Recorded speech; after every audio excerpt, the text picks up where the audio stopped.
So at this point, we know that React components can also contain CSS styles. And so let's now learn about some simple ways of applying CSS to React applications. So in React, we have many different ways of styling our components. And React doesn't really care about how we do that. It doesn't have an opinion about styling. And the reason for that is that, just as we learned in the very beginning, React is actually more of a library than a framework. So it doesn't have a preferred way of how we should style our components and, in the end, our applications. Therefore, we can choose between many different options. For example, we can use inline styling, we can use external CSS or even SASS files, we can use CSS modules, styled components, or even Tailwind CSS is an option to style our components.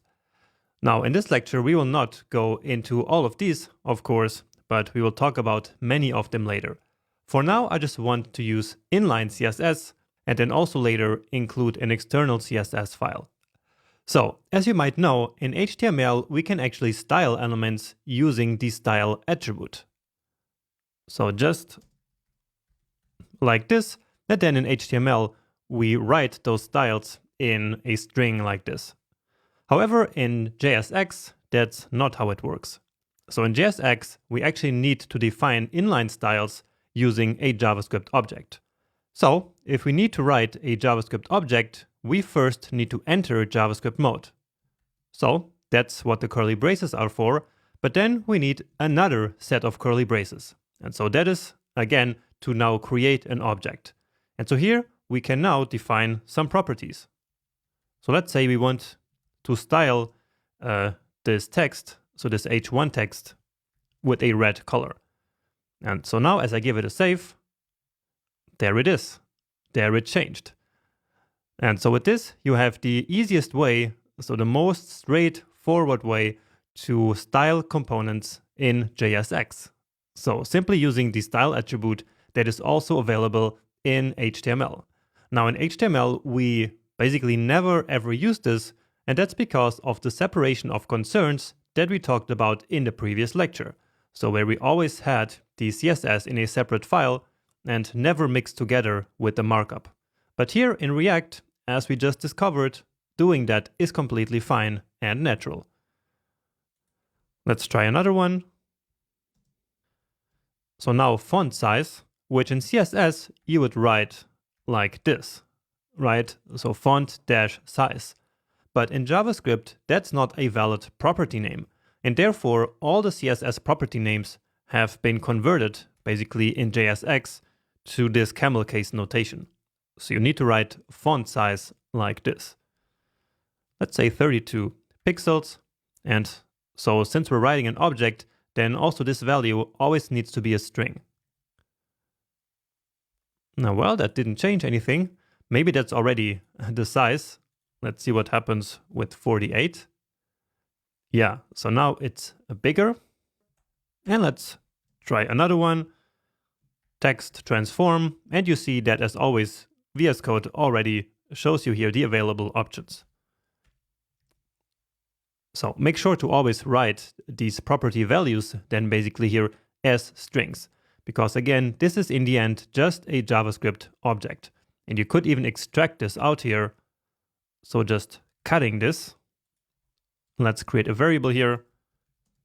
Const style. And it could be any variable name, of course. Then let's place that here. And it all still looks the same. Great. So this is the easiest way of adding some styling to individual components.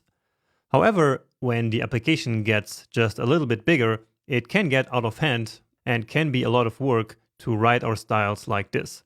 So like creating an object for each of these components.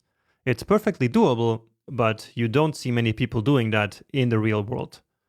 Now, one thing that we can do is to actually include an external CSS files, just like we have been doing all the time in our applications. And so that is the easiest way, I would say, to style React applications, which is basically the same as styling any other web page. Now, in that case, we're not really mixing the CSS concern with the JavaScript and HTML concerns in the way that we learned in the last lecture, but that's of course not a problem. And also we will learn how to do that a little bit later again, using something called styled components. But for now, let's take a look at the CSS file that we included here in the very beginning of this lecture. And so this is, well, a very pretty standard CSS file with some classes here. And so now we need to add these class names to the JSX elements so that these classes then get applied. So let's go back. And before we do any of that, so before we add the classes, we need to first import this CSS file. So right now our application has no way of knowing that this CSS file exists in the project. So what we need to do here is to simply import that file. And so once again, it is actually Webpack that will take care of then taking the styles out of the CSS file and injecting them into our application. So index.css. All right.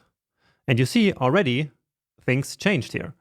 So the background color is different. The font family has changed.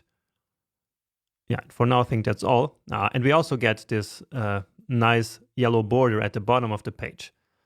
So you see that immediately Webpack included these styles now in our application. Okay, but now let's add the classes. So you see that we have one container, we have a header, we have menu, and we probably have footer. Yeah, so just very straightforward. So here let's add the class of container. And let me first do it in the wrong way. So I will just write class as we would do in HTML. But then React will actually warn us. So you see here, invalid DOM, property class, did you mean class name? And so this is one of the important rules of JSX. So in JSX, we cannot use class, but instead class name. Okay, so this is a common beginner mistake, but now you have been warned. It still does work here somehow, but we are really not supposed to use class in JSX. And that's probably because class is already a reserved keyword in JavaScript. Okay, but let's keep going here. So again, let's add class name here of header. All right. And now this didn't really change a lot. And that's because we still have this style here applied. So we probably don't want that. And so just to keep this here, I will duplicate this one, comment it out, and then I will just make this an empty object. Well, and that didn't really change a lot. And I know why that is. It is because here we are actually supposed to have a header element first. All right, and so that class should go there. So this is a little bit just of semantic HTML right here, or let's say semantic markup, where the header element is a bit better suited here than simply having the H1. And here we have some problem. Let's maybe change something here very quickly. So here we have this 12 rem of width. Let's change that to 4. So that's a bit better, even though it's not perfect yet because, of course, this page is very narrow. But never mind, we will fix that in a moment. Next up here, let's add the class of menu. And again, that's class name, and then just a simple string. So menu, and here, since we were talking about semantic markup, let's actually use the main tag. So the main HTML element. And then of course, we need to close it correctly as well. Ah, beautiful. So you see that now we get this nice styling here on the menu. Okay. Next up, we have this class name here, which will just be footer. All right. So let's see what we get. Here we have this weird styling applied to these titles, which is not supposed to be happening. And so let's just make them H3, not H2. Yep. And so here we have the footer. Nice. So with this, we actually have some styling applied to our application right now.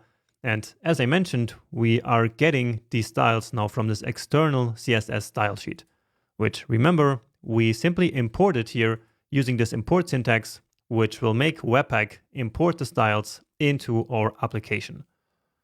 Then here remember that we used class name and not class, because class is a reserved keyword in JavaScript already. And by the way, there are a few more JSX rules like this, which we will talk about a little bit later in this section. For now, just notice that the styles that we included here are global styles, so they are not scoped to each particular component. And that's very easy to show. For example, we could add the header class also here. And well, that looks kind of the same. Let's try something else. Let's add maybe the footer class also to the header. Yeah, and again, it doesn't change a lot. But if we inspect the element here, yeah, so right here,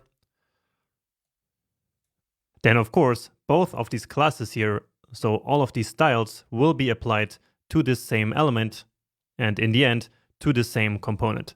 And so again, each component does not really contain its own styles, but simply uses the global styles that are in index.css. And this works fine for small apps, but we will also use something called styled components later in another project. And so then we will have CSS that really only belongs to one single component.